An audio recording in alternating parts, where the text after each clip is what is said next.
Hello বন্ধুরা, শুভ সকাল। ব্লগটা দিতে দেরি হয়ে গেল। এটা হচ্ছে জগদ্ধাত্রী পুজোর দশমীর দিনে সকাল থেকে ব্লগটা স্টার্ট করেছিলাম। আমাদের দশমীর দিন এখানে বাজি পোড়ানো হয়, সেটা তোমাদের সাথে শেয়ার করব।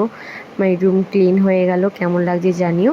এখন মাছ ঝাড়ু ঝেঁটিয়ে বিদায় কর, সেটাই করছি। সকাল সকাল ঝাড় দিয়ে দিচ্ছি। আমি একটু সেদিন দেরিতেই উঠেছিলাম আর জল নিয়ে চলে এসেছি। ফিনাইল দিয়ে নিলাম, এবার ঘরটা মুছে নিই, তাড়াতাড়ি কাজ টাজ করে নিই। আবার বিকেলে যেতে হবে, সেটা তোমাদের সাথে শেয়ার করব। যারা গুপ্তিপাড়ার মানুষ দেখছো অবশ্যই সবাই জানো। এখন আমার ঘরটাকে মুছে নিই, বিকেলে কোথায় যাব সেটাই তোমাদের সাথে শেয়ার করো। অবশ্যই দেখতে দেখো। আমার ব্লগ ভালো লাগে না রিলস ভিডিও ভালো লাগে অবশ্যই জানিও তোমরা।